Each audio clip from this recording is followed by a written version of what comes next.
y han dispuesto de los recursos naturales, que en el caso del litio, por ejemplo, han sido entregados a China y a Rusia, y Bolivia es una base del sistema iraní, que junto con Cuba han convertido lo que era una unidad, un cuartel de lucha antiguerrillera en una escuela antiimperialista.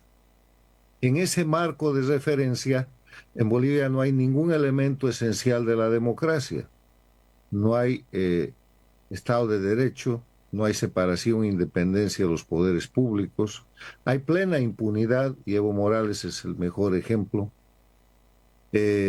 No hay posibilidad de garantizar los derechos humanos y las libertades individuales. Entonces, en ese escenario se lleva adelante la elección del 17 de agosto, pero con una circunstancia extraordinaria, diferente a las elecciones del 2009, del 2014, del 2019.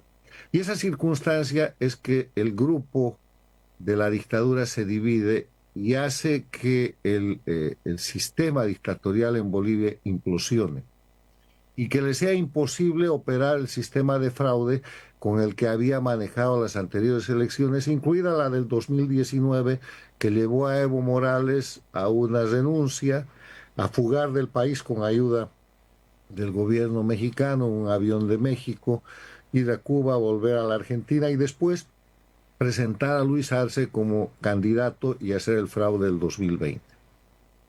En ese contexto, en ese marco de referencia, es que se plantea una elección con una papeleta donde hay 3 candidatos de la dictadura, del oficialismo, y 5 candidatos de la oposición, pero de una oposición aceptada por el régimen, porque hay una cantidad importante de otros candidatos que son eliminados, que no son aceptados.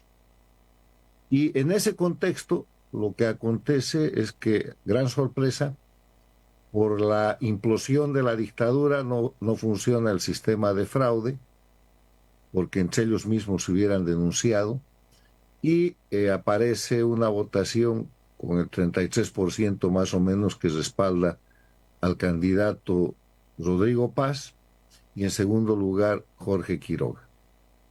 Lo Ahora, que da lugar a contar un repudio popular de cerca del 80% en contra del régimen, en contra del gobierno.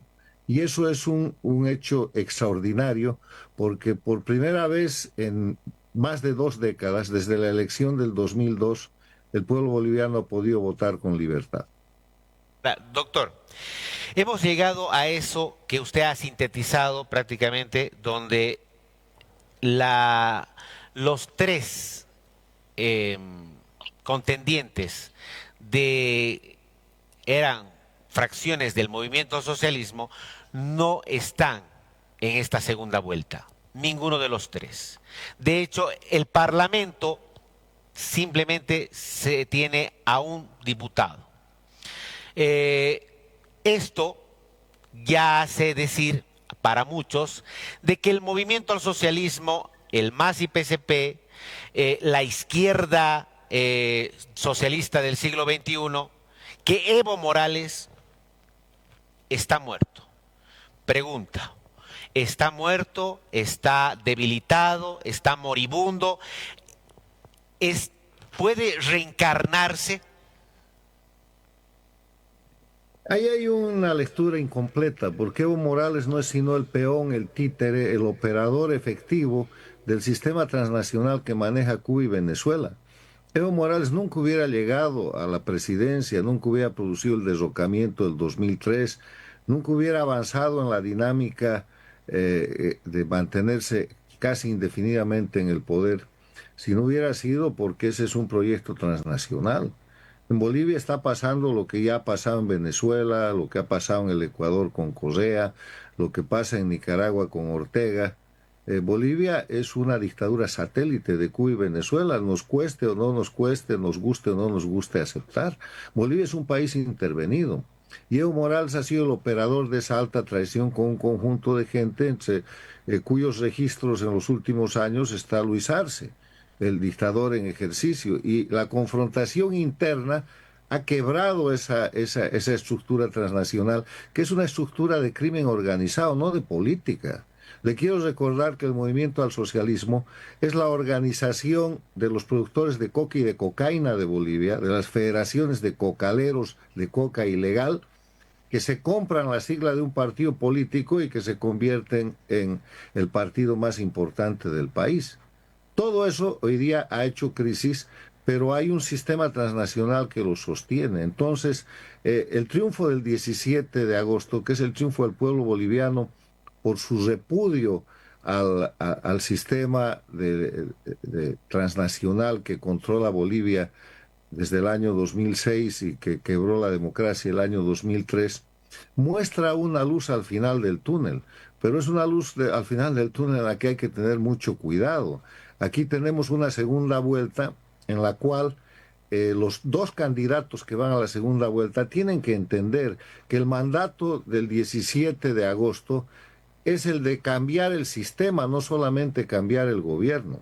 Y lo dijo bien Rodrigo Paz, dice, esta es la señal de que el pueblo boliviano quiere no solamente un cambio de gobierno, sino un cambio de sistema. ¿Y qué es el cambio de sistema? El cambio de sistema es volver a tener democracia, volver a tener república, volver a tener la concepción de la nación boliviana en vez de la plurinacionalidad, que es una suplantación para dividir al pueblo boliviano. Es que no hayan presos políticos, es que hayan dólares, es que haya una dinámica como la que Bolivia vivía a principios de este siglo, donde era un país en pleno desarrollo, la primera potencia gasífera del Cono Sur, un país con exportaciones positivas y no la situación de miseria que tiene ahora. Y a la gente que plantea soluciones económicas, es decir, podemos arreglar esto en la economía, esto se cambia así en el Banco Central o el tipo de cambio de dólar, se equivoca, porque lo primero que hay que solucionar es la institucionalidad de la patria, y eso quiere decir cambiar el sistema. No hay presidente que pueda gobernar en el sistema dictatorial de la Constitución del Estado plurinacional. Si no, pregúntenle a la señora Yanine Áñez, que sigue en la cárcel. Ella pudo reponer la república y no lo hizo, y mire cómo ha terminado. Cambiar el sistema. Cambiar el sistema me parece bastante importante para que no se repita lo que pasó con Yanine Áñez. Bárbaro. Quiero mostrarle cómo está configurado el Parlamento, porque para cambiar el sistema se necesita también analizar el contexto del Parlamento, Cámara Alta, Cámara Baja. Vamos a ver cómo está, cómo se ha definido este importante sitio como es la Cámara de Senadores. 13 los tiene Rodrigo Paz Pereira con el PDC, Libre tiene 11 senadores de Tuto Quiroga, Samuel tiene 6 con Unidad, Manfred tiene 1 con Súmate y obviamente esos 5 que están por definir. Vamos con la siguiente imagen, por favor. Y ahí está la Cámara de Diputados. PDC de Rodrigo Paz Pereira, 45 diputados. Libre, 37. Unidad 28, Súmate 6, Alianza Popular, que es una de las fracciones del movimiento al socialismo, 5, más IPCP 1 y 8 por definir. Vamos con la última imagen porque esa habla de la Cámara de... esta es la Cámara de Senadores al 95%. Esta es la del 95%. Esta es importante de analizarla. 8, unidad de Samuel Doria Medina, 8 senadores, Libre 12, la 1 Súmate de Manfred Reyes Villa y 15 senadores de Rodrigo Paz Pereira. Así está conformado el Parlamento, Cámara Alta, Cámara Baja, y doctor, en este sentido, ¿es posible a partir de esta configuración plantearse el cambio del sistema? Lo que hay que hacer es recuperar el sistema, y para eso usted puede usar el Parlamento, pero simplemente necesita que una autoridad competente, en este caso el nuevo presidente de la República, haga uso de la Constitución de la República, que tiene un artículo que manda que son nulos los actos de quienes usurpen funciones que no les competen o ejerzan jurisdicción o potestad que no emana de la ley. y para convertir la República de Bolivia y suplantarla por el Estado plurinacional, falsificaron una ley de reforma constitucional el año 2004, la suplantaron. Después, con la Asamblea Constituyente en marcha ya en gobierno de Evo Morales, cuando sufrió el repudio en Sucre y la acuartelaron en Oruro a esa Asamblea Constituyente, mandó una constitución que no tenía ni Estado plurinacional ni reelección continua. ¿Y qué hizo Evo Morales? Hizo un acuerdo con Jorge Quiroga y aprobaron una ley que es una ley absolutamente no solo inconstitucional, sino nula, la ley 3941 del 21 de octubre del 2008, que dice, voy a leer, concluido el proceso constituyente y recibida la propuesta constitucional para ser sometida a consideración del pueblo soberano, el Congreso Nacional podrá realizar los ajustes necesarios sobre la base de la voluntad popular y el interés nacional. O sea, ¿para qué constituyentes? Si redactaron la constitución que Evo quería con los abogados de la Universidad de Valencia, España, que les pagaba Cuba y Venezuela, y ese texto es el que llevan al referéndum.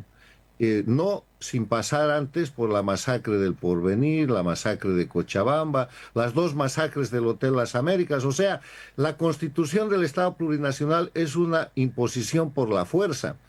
La nulidad de esa constitución está declarada por la Constitución de la República y solamente hay que expresar aquello, no necesita demanda, no necesita procedimiento alguno, hay que restituir la República y es lo que tenía en manos la señora Yanine Áñez y al no hacerlo, lo que hizo fue mantenerse en la estructura de la dictadura con un argumento.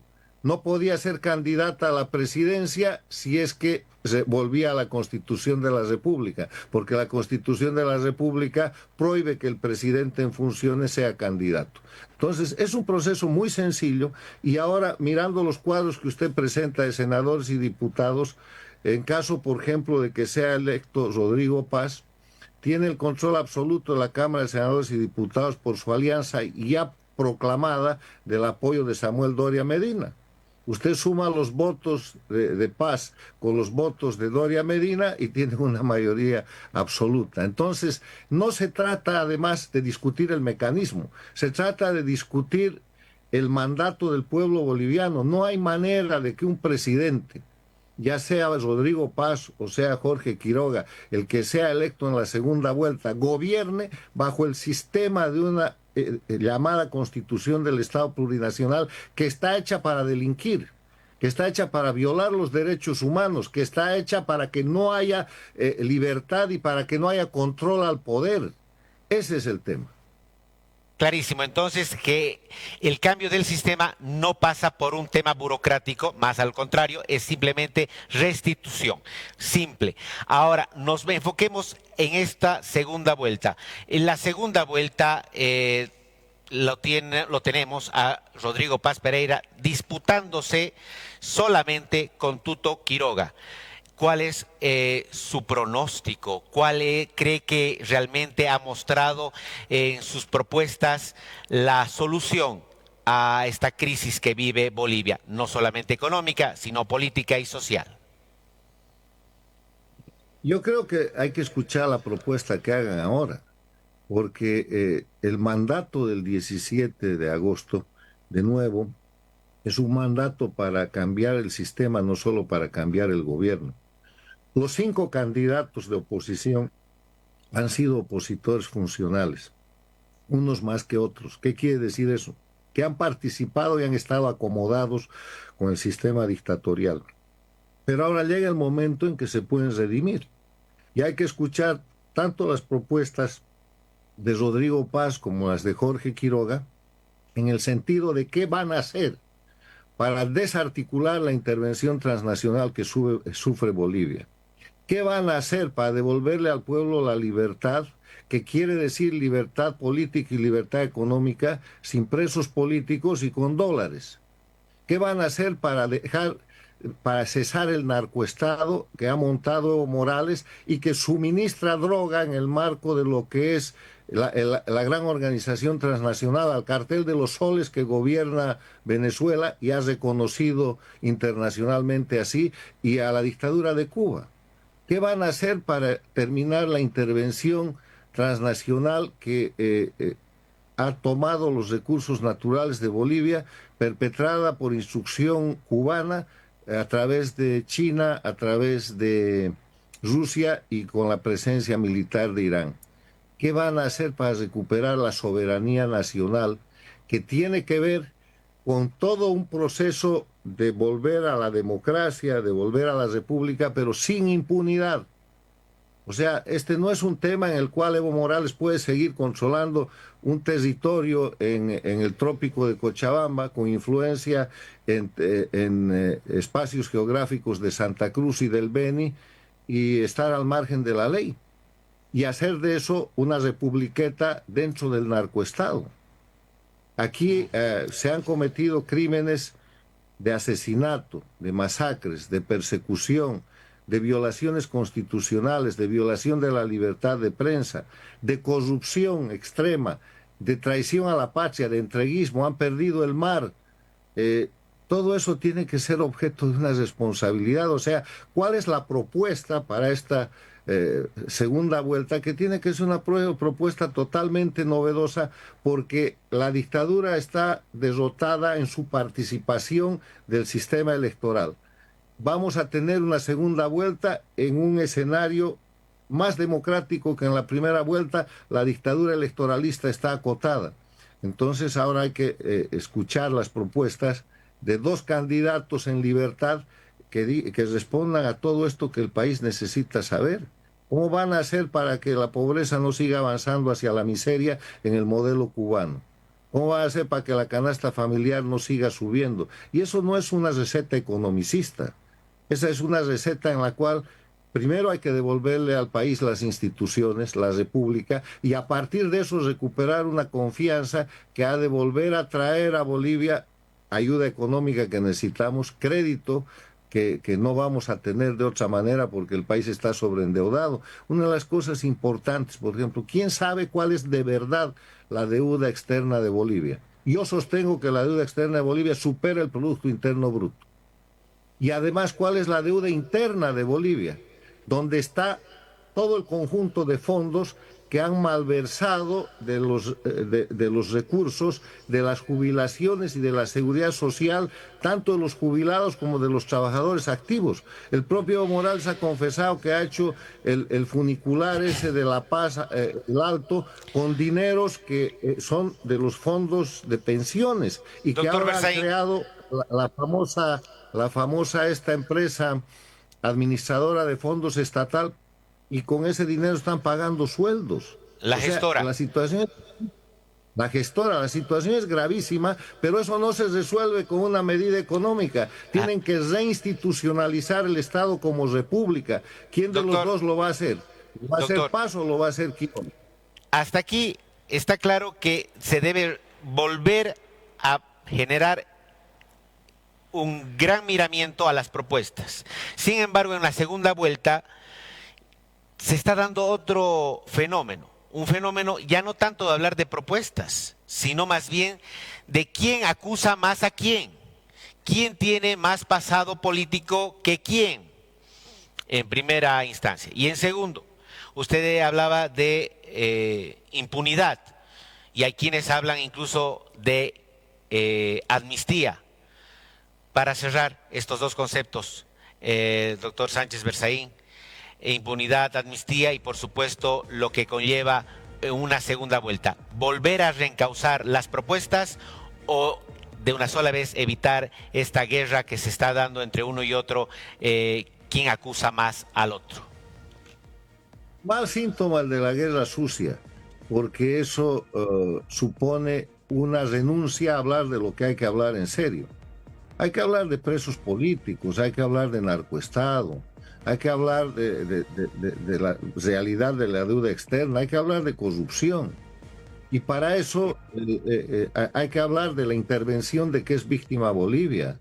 Bolivia es un satélite, pero además territorialmente incluso ocupado, y ahí están los nombres. La política exterior de Bolivia, la seguridad interna, la salud, la educación, parte de la agricultura, están en manos de los cubanos y el régimen boliviano le manda cantidades indeterminadas de dinero periódicamente como pago de esa intervención, que es de la intervención iraní, que es del litio con China y Rusia. O sea, esos son los temas. Y para llegar a la conclusión, por donde hemos empezado, el pueblo pide cambio del sistema, quiere retornar a la república, a la libertad, a la democracia, no solamente cambio de gobierno. Si Paso Quiroga, cualquiera de los dos que llegue a la presidencia, se mantiene en el sistema de la dictadura, van a seguir siendo funcionales a la dictadura. Se trata de un momento para liberar la patria. Ese es el mandato que ha dado el pueblo el 17 de agosto. Ahora, sobre amnistías. La solución no es dar más amnistías, porque eso es impunidad. Yo tengo la propuesta de que además de retornar a la República con un decreto supremo, con otro decreto supremo hay que anular todas las amnistías. Hay que anular las amnistías que firmó Carlos Mesa el 2003 para encubrir a Evo Morales y sus cómplices en el golpe de Estado. Y hay que anular las amnistías que Evo Morales le firmó a Carlos Mesa, a Jorge Quiroga y a otros, porque amnistía es perdón del delincuente, no se perdona al inocente. No se necesita perdón en democracia, se necesita justicia. Y para eso hay que anular todas las amnistías. Por favor, no sigan proponiendo más amnistías, no dicten más amnistías. Hay que anular todas las que se han firmado porque, de nuevo, la definición de amnistía no se perdona al inocente, se perdona al culpable, al delincuente. Y quien acepta una amnistía está aceptando culpabilidad y eso es terrible para la democracia. El análisis de la noche con el doctor Carlos Sánchez Berzaín, exministro y además director del Instituto Interamericano para la Democracia en América. Muchísimas gracias. A usted, muy amable.